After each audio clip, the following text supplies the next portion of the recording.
تین لوگوں کو مسجد میں رہنے کی اجازت ہے، مسجد میں قیام کی اجازت ہے۔ پہلا شخص مسافر، کہ اگر کوئی مسافر ہے تو وہ مسجد میں قیام کر سکتا ہے۔ دوسرے اعتکاف کرنے والا یعنی معتکف کو بھی اجازت ہے کہ وہ مسجد میں قیام کر سکتا ہے۔ تیسرے طالب علم، یعنی جو شخص دین کے علم کو سیکھنے کے لیے نکلا ہے وہ بھی مسجد میں قیام کر سکتا ہے۔ اب ہم جب اللہ کے راستے میں نکلے ہیں تو طلب علم کے لیے نکلے ہیں، اس لیے طالب علم ہوئے، اس لیے قیام کر سکتے ہیں۔ چونکہ ایک شہر سے دوسرے شہر پہنچے ہیں، وہاں کوئی ہمارا اپنا گھر تو ہے نہیں، تو اس لیے ہم مسافر بھی ہوئے۔ تیسرے یہ کہ مسجد میں ہمیشہ اعتکاف کی نیت سے رہا جائے، اس لیے ہم معتکف بھی بن جائیں، اسی لیے کہا جاتا ہے کہ مسجد میں جب بھی داخل ہوں فوراً اعتکاف کی نیت کر لیں۔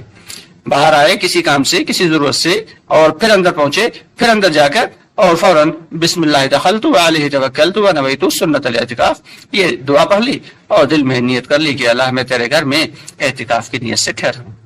اگر دعا نہیں یاد ہے تو اس کو یاد کر لیں، اور ورنہ صرف دل میں ہی ارادہ کر لیں اعتکاف کا۔ اب ہم معتکف بھی ہو گئے، اب ہم تھوڑا سا بھی عمل کریں گے اگر تو وہ بہت زیادہ لکھا جائے گا، ایک تو اللہ کے راستے میں، دوسرے اعتکاف میں۔ تو دوستو مسجد میں دنیا کی باتوں سے نہایت پرہیز کرنا چاہیے، بلا ضرورت کوئی بات نہ کی جائے، بلا ضرورت کوئی بات نہ کی جائے، ضرورت والی بات کی جائے، اور زیادہ تر وقت جو ہے وہ عبادات میں، سیکھنے سکھانے میں لگایا جائے، زیادہ تر وقت دعوت میں لگایا جائے، اللہ کے گھر میں دنیا کی باتوں سے پرہیز کیا جائے۔ اس کے علاوہ مسجد میں رہنے کے دوران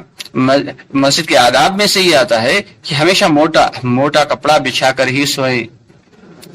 اب نیند نہیں آ رہی ہے، ایسے لیٹ گئے، بس امیر صاحب نے کہا بھائی کپڑا بچھا کر لیٹ جاؤ، تو ساتھی کیا کہتے ہیں، نہیں سو نہیں رہے بس لیٹے ہیں۔ ارے بھائی سونا جو ہے وہ غیر ارادی چیز ہے، لیٹنا جو ہے وہ تو ارادی چیز ہے، لیکن سونا، نیند کا آ جانا، یہ غیر ارادی چیز ہے۔ تو اس لیے جب بھی مسجد میں لیٹیں تو احتیاطاً موٹا کپڑا بچھا کر ہی لیٹیں، یہ مسجد کے آداب میں ہے۔ تو اس لیے بہت ہی احتیاط کی ضرورت ہے مسجد میں جب اللہ کے راستے میں نکلنے کے دوران ان تمام باتوں کا لحاظ رکھیں کہ فضول گوئی سے پرہیز کریں، مسجد میں زور سے بولنے سے پرہیز کریں، اور مسجد میں جو ہے وہ ہمیشہ تعلیم و تعلم یا سیکھنا سکھانا یا دعوت میں اپنے وقت کو لگائیں۔ اور اس کے علاوہ زیادہ تر وقت جو ہے ہمارا وہ دعوت یعنی جو فیلڈ ورک جسے کہتے ہیں کہ بستی میں اللہ کے بندوں کو اللہ کے گھر کی طرف لانے میں خرچ کریں۔ اس طریقے سے جب ہم مسجد میں داخل ہوں گے اور سنت کے مطابق داخل ہوں گے، یعنی سیدھا پاؤں اندر رکھتے ہوئے، سب سے پہلے جب مسجد پر نگاہ پڑے تو دور ہی سے بسم اللہ الصلاۃ والسلام علی رسول اللہ، یہ درود شریف پڑھیں،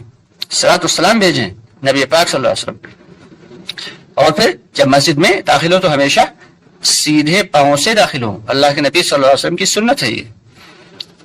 اور پھر الٹا پاؤں رکھیں، اور جب مسجد میں داخل ہو رہے ہیں تو دعا بھی پڑھ لیں،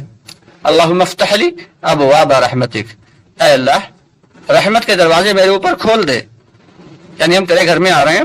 اب میرے اوپر رحمت کے دروازے کھول دے۔ اور پھر جب اپنے عبادات سے فارغ ہو جائیں تو مسجد سے باہر آئیں تو الٹا پیر باہر نکال کر چپل پہ رکھیں، اور پھر سیدھا پاؤں نکالیں، اور پھر سیدھا پاؤں میں پہلے چپل یا جوتا پہنیں، اور پھر الٹے پیر میں رکھیں اور دعا پڑھ لیں، اللہم انی اسألک من فضلک، اے اللہ میں تجھ سے تیرے فضل کا سوال کرتا ہوں۔ تو دوستو جب ہم سنت کے مطابق مسجد میں داخل ہوں گے اور سنت کے مطابق مسجد میں رہیں گے، اور پھر سنت کے مطابق مسجد سے نکلیں گے، اور جب اللہ کے راستے میں نکلے ہوئے ہیں اور پھر ہمارا زیادہ تر وقت مسجد میں گزر رہا ہے، تو وہ سارا کا سارا سنت کے مطابق ہونا چاہیے۔ جب اس طریقے سے اصول اور آداب کے ساتھ مسجد میں ہم رہیں گے اور ہنسی ٹھٹھے سے بچیں گے اور بلا ضرورت باتوں سے، فضول گوئی سے بچیں گے، تب ہمارا رب ہم سے راضی ہوگا، اور پھر ہمارا اللہ کے راستے میں نکلنا قبول ہوگا۔ ورنہ اللہ کے راستے میں نکل تو رہے ہیں، محنتیں خوب کر رہے ہیں، دعوتیں خوب دے رہے ہیں، لیکن مسجد میں مسجد میں اصول اور آداب کے ساتھ نہیں رہ رہے ہیں تو اللہ کا قرب نصیب ہوگا یا اللہ کا غصہ؟ اندازہ آپ خود لگا لیں. اللہ ہم سب کو عمل کی توفیق عطا فرمائے.